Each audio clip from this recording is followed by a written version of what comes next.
Linda Macias, City Commissioner representing District 2, and today we are at the City Chambers because Greater Brownsville had a meeting.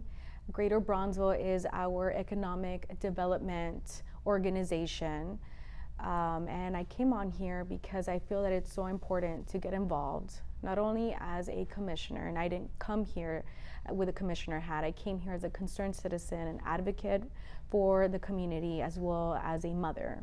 And so some of the comments that I stated revert back to a memory that I had back in 2018. I was 26 years old, and I remember I purchased my first home, and something that I wanted to do out of courtesy was introduce myself to the neighborhood. So I knocked on every door and let them know who I was, and they can count on me. The first house that I went into, they were a retired teacher and retired federal agent. They had 2 children who ended up moving to San Antonio because their city did not have economic opportunities for them. I went over to the second house. It was stay-at-home mom and retired veteran who had 2 daughters who moved to Austin because there was no economic opportunities in their city. I went to the next house. They have a daughter that ended up moving to San Antonio for the same narrative.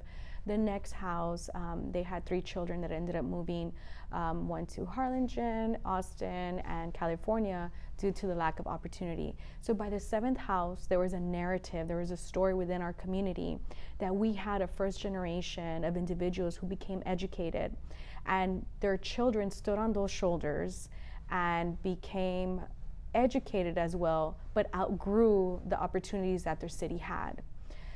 And so now, as a 32-year-old mother of a 4-year-old and a 2-year-old, and I feel that we will slowly be replacing our neighbors. And the reason being is because, number one, we have, according to the United States Census Bureau, there are approximately 45,000 children that are under the age of 14 in Brownsville.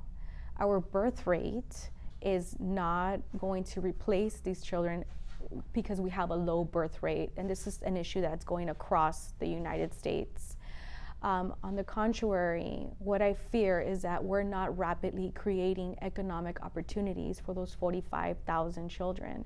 So my whole point in coming here is to motivate, to collaborate and say, let's handwrite letters, let's write emails, let's phone bank, let's talk to every CEO across this nation and across the world to let them know that Brownsville is open for business. We have so many resources and different sectors that we can tailor to, but they won't know if we do not market ourselves in that respective manner. My whole point is that we do not want to fail 45,000 children, and we are in positions to change that narrative. Hopefully that one day our narrative is that our children get to stay here, they get to stay here by choice, not having to see them leave because they outgrew the economic opportunities that the city didn't have to offer. Like you say, the Greater Brownsville Incentives Corporation is Brownsville's economic development corporation. How do you think they're doing at the moment? I think they're trying their best. Everybody is trying their best.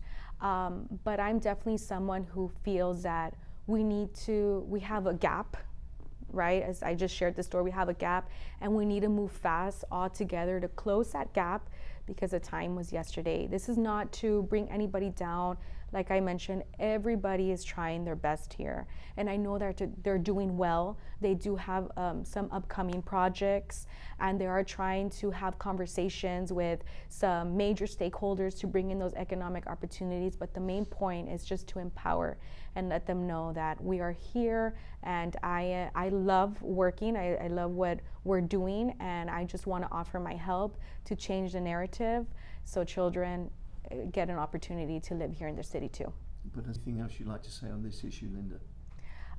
If any constituents have any ideas or they think that we should reach out to a certain company, we wholeheartedly invite that feedback.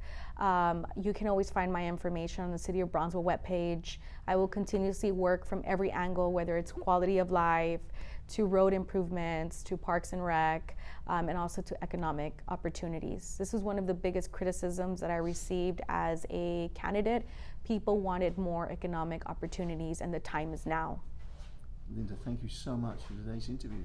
Yes, thank you.